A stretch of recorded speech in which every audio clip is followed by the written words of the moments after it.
Assalamualaikum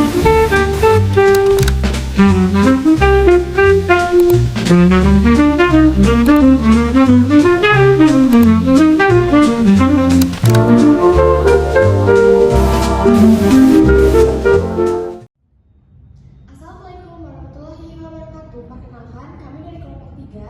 Di sini kami akan mempresentasikan tentang termodinamika energi dan kinematika kimia yang akan dipaparkan oleh saya sendiri Siti Putri Rahayu dan rekan saya Rasti Nabila Santiara. Saya Muhammad Zakirullah. Saya Nita. Ingin melanjutkan, jadi di sini saya akan memaparkan materi tentang hubungan energi dan reaksi kimia. Hubungan energi dan reaksi kimia itu dibagi menjadi 6. Yang pertama, sifat dan jenis-jenis energi. Apa sih sifat-sifat dan jenis-jenis energi ini? Yaitu energi merupakan kemampuan suatu sistem untuk melakukan kerja atau menyebabkan perubahan. Dalam konteks kimia, energi berperan penting dalam terjadinya reaksi kimia, baik yang melepaskan maupun menyerap energi. Dan yang kedua, perubahan energi dalam reaksi kimia. Yang pertama, apa itu energi dalam reaksi kimia? Reaksi kimia selalu melibatkan perubahan energi berdasarkan perubahan energi tersebut. Reaksi kimia dibedakan menjadi 2. Yang pertama, reaksi eksoterm, yaitu reaksi yang melepaskan energi ke lingkungan, biasanya dalam bentuk kalor.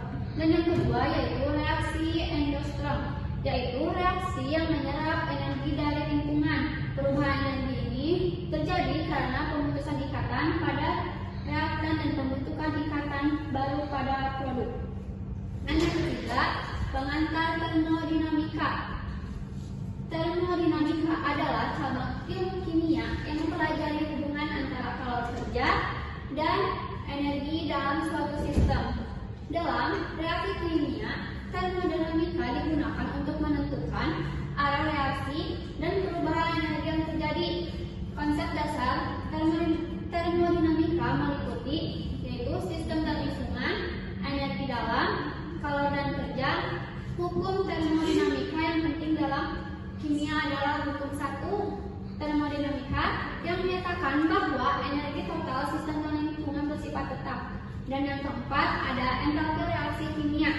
Entalpi atau H adalah ukuran energi total suatu sistem pada tekanan tetap. Perubahan entalpi delta H menyatakan jumlah kalor yang dilepaskan atau diserap selama reaksi berlangsung. Jika delta H yaitu reaksi eksoterm dan delta H reaksi endosterm. Entalpi reaksi sangat penting. Yang keempat, entalpi reaksi kimia. Entalpi H adalah ukuran energi total suatu sistem pada tekanan tetap. Perubahan entalpi delta H menyatakan jumlah kalor yang dilepaskan atau diserap selama reaksi berlangsung. Jika delta H sama dengan reaksi eksoterm sama delta H reaksi endoterm. Entalpi reaksi sangat penting dalam industri kimia karena berkaitan dengan efisiensi energi suatu proses. Lanjut yang kelima ada kalorimetri. Kalorimetri adalah metode untuk mengukur perubahan kalori dalam suatu reaksi kimia. Alat yang digunakan disebut kalorimetri. Prinsip dasar kalorimetri adalah bahwa kalor yang dilepaskan oleh sistem akan diserap oleh lingkungan dan sebaliknya. Persamaan dasar kalorimetri adalah di mana Q adalah kalor, M massa zat, C kalor jenis, dan delta T perubahan suhu. Dan yang keenam adalah entalpi pembentukan dan reaksi standar. Entalpi pembentukan standar adalah perubahan entalpi ketika 1 mol senyawa terbentuk dari unsur-unsurnya dalam keadaan standar. Nilai entalpi standar digunakan sebagai acuan dalam perhitungan perubahan entalpi reaksi. Entalpi reaksi standar dapat dihitung dengan menggunakan. Izin melanjutkan ya teman-teman. Di sini saya akan menjelaskan tentang kinematika kimia. Kinematika kimia terbagi menjadi 5. Yang pertama ada laju reaksi. Laju reaksi adalah perubahan konsentrasi reaktan atau produksi persatuan waktu. Laju reaksi dipengaruhi oleh beberapa faktor antara lain konsentrasi reaktan, suhu, luas permukaan, dan katalis. Semakin besar maka laju reaksi umumnya semakin cepat. Yang kedua ada hukum laju. Hukum laju menyatakan hubungan antara laju reaksi dengan konsentrasi reaktan. Secara umum, hukum laju ditulis sebagai V. Yang keempat ada energi aktivasi. Energi aktivasi adalah energi minimum yang harus dimiliki partikel agar reaksi kimia dapat berlangsung. Energi aktivasi mempengaruhi kecepatan reaksi. Semakin kecil energi aktivasi, semakin cepat reaksi terjadi. Hubungan energi aktivasi dengan suhu jelas mempengaruhi persamaan Arrhenius. Yang kelima, ada mekanisme reaksi dan peran katalis. Mekanisme reaksi menjelaskan tahapan-tahapan elementer dalam suatu reaksi kimia.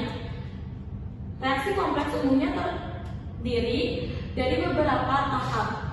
Salah satunya merupakan tahap penentu laju.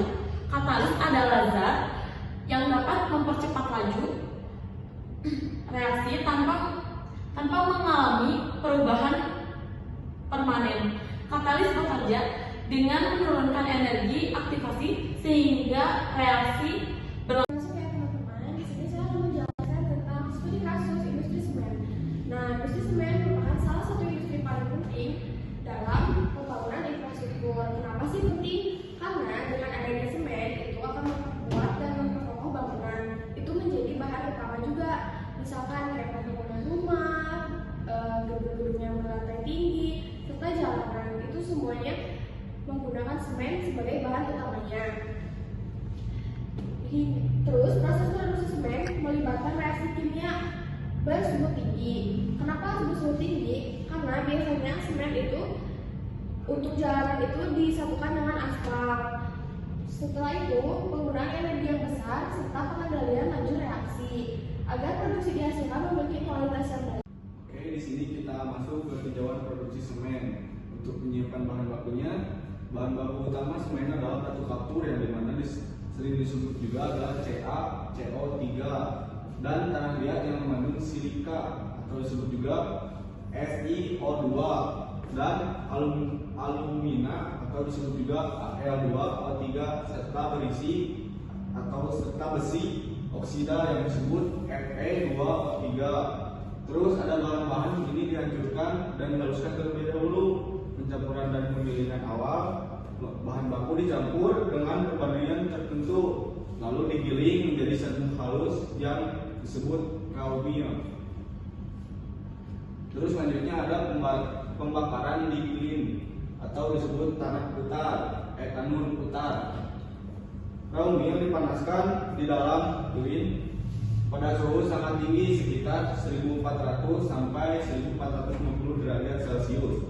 Pada tahap ini terjadi reaksi kimia utama yang menghasilkan klinker. Perbandingan klinker yang keluar dari kiln didinginkan secara cepat untuk menjaga kualitas pasta mineralnya. Penggilingan akhir, klinker digiling bersama sedikit gipsum atau disebut CaSO4 2H2O untuk mengatur waktu pengerasan semen sehingga dihasilkan semen siap dipakai.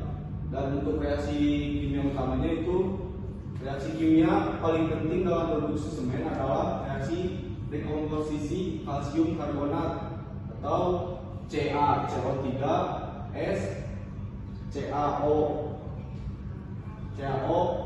dan CO2G. Selain itu, CaO akan bereaksi dengan SiO2, Al2O3 dan Fe2O3 membentuk senyawa-senyawa untuk melingkar seperti C3S. Terus, baik di sini ada chemical analisis. Di sini ada analisis energi termodinamika. Saat itu ada juga sifat reaksi endotherm atau exotherm. Reaksi dekomposisi CaCO3 menjadi CaO dan CaO2 merupakan reaksi artinya reaksi ini membutuhkan supply dari dari panasnya di luar. Inilah sebabnya proses pembakaran semen memerlukan suhu yang lebih tinggi. Sebaliknya, beberapa reaksi lanjutan pembentukan senyawa klinker bersifat sedikit eksotren, namun secara keseluruhan proses produksi semen tetap membutuhkan energi panas yang sangat besar. Terus ada pengelolaan energi panas dalam industri semen. Pemanfaatan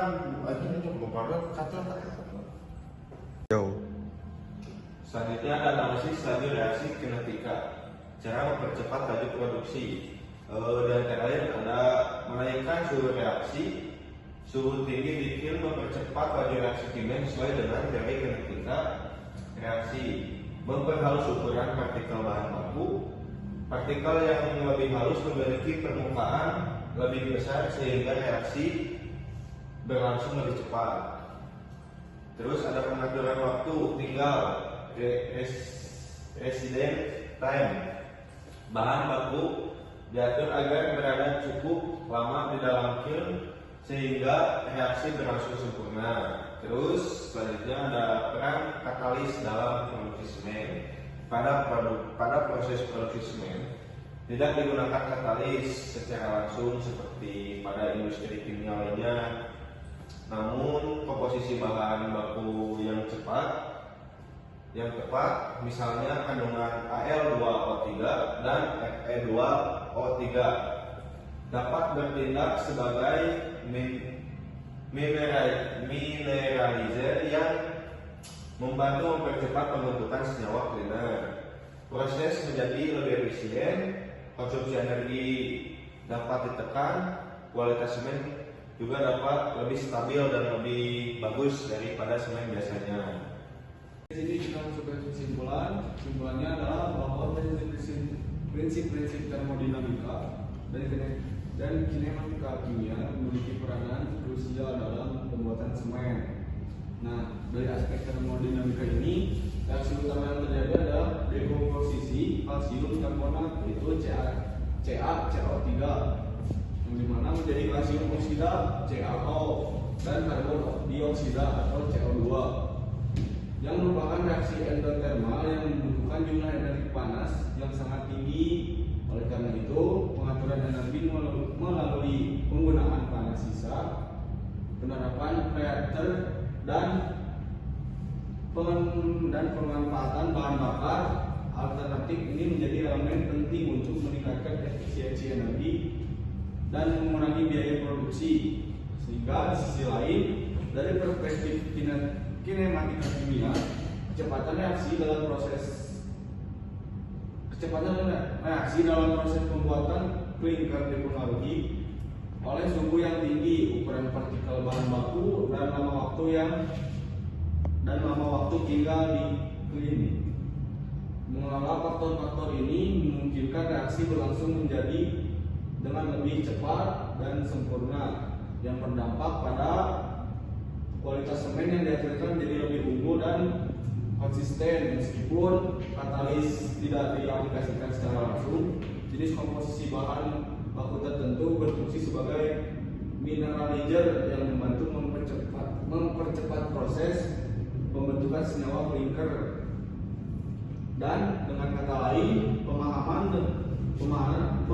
dan penerapan yang tepat terhadap prinsip-prinsip termodinamika dan kinematika kimia sangat penting dalam industri semen untuk mencapai proses produksi yang efisien, hemat biaya dan berkelanjutan, serta mendukung inisiatif penghematan energi dan pengurangan dampak terhadap lingkungan. Sekian pemaparan materi dari kelompok